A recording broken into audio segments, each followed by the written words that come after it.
Hey, Coach Jennie here, coming at you live, kind of disheveled, and I don't have my fancy camera working. It's misbehaving today, so we're just kicking it old school.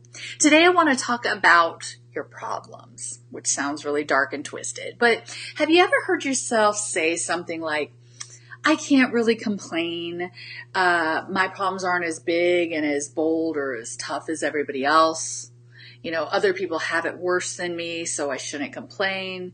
And so you find yourself belittling your problems because, other people are struggling. Children in Ethiopia are starving, so I can't complain about what I have going on. Or, other people have had real problems. Mine aren't that real. Why is everything a freaking competition, people? Seriously, why are we comparing our problems to somebody else's? What's in it for us? See, Hilda wants you to do this. She's very shifty like that. She wants you to make you feel bad about feeling bad about your problems. Because if you feel bad about feeling bad about your problems, you're not going to actually solve them. And so it's like your problems don't really matter in the grand scheme of things, right? Because all these other people who have these third world problems, your first world problems don't matter. Have you seen that, the hashtag first world problems, where we literally have a hashtag to belittle our problems and make fun of ourselves and poke fun at ourselves that what we have going on and what we're challenged by doesn't really measure up? Look, put down the measuring stick. Your problems are your problems. What you're facing is real. And just because somebody else has had it easier than you doesn't mean that your path is now impossible. But on the other hand, just because somebody had it harder than you, it doesn't mean that your path isn't meaningful. I don't know where we got it into our heads that we need to compare ourselves. I blame all of the feel-good Lifetime movies of the week, where we're constantly looking at what other people are doing and feeling grateful for the fact that we don't have those problems. You can be grateful that you don't have those challenges and still experience life that is filled with challenges and problems and situations that you need to deal with. And by belittling your problems, you're not facing them. And you're going to start feeling even worse, right? You don't need to do that. Hello, Jen. You don't need to do that.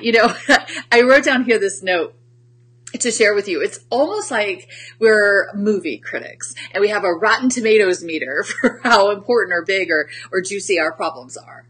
Stop that. It's not doing you any favors. Your problems are your problems and you need to solve them and face them without measuring them against somebody else's challenges. If you're struggling with money, then you shouldn't be saying, well, we're more well off than other people in order to address those problems. That thinking is where Hilda shifts in there. She just kind of slithers in there and makes you feel really crummy about complaining whatsoever. I don't want you to just complain. Hear me straight. I don't want you to just whine and bitch and moan about what's going wrong with you. But I do want you to face the fact that what you're dealing with is real. And you don't need to belittle it or minimalize it or trivialize it in any way. It's not trivial to you. It's not trivial to the people around you. It matters to you. And it is completely okay, permission slip granted, to deal with your problems and to stop measuring them against each other. We don't need a Rotten Tomatoes meter for your problems and whether or not they measure up to starving children in Ethiopia. What you're going through is what you're going through. And you're completely normal and okay to address them. Hilda, again, that voice in your head, I shouldn't Hilda specifically, wants to put you down and keep you in your place and have you behave yourself. Because if you complain, that means you're not grateful. You can be completely 110% grateful for every gift and blessing you have in this life and want more. You can be completely grateful for all the humans in your life and still be pissed that your husband's being a jerk. You can have all of those things because you are a complicated human and you're allowed to have more than one thing, more than one thought.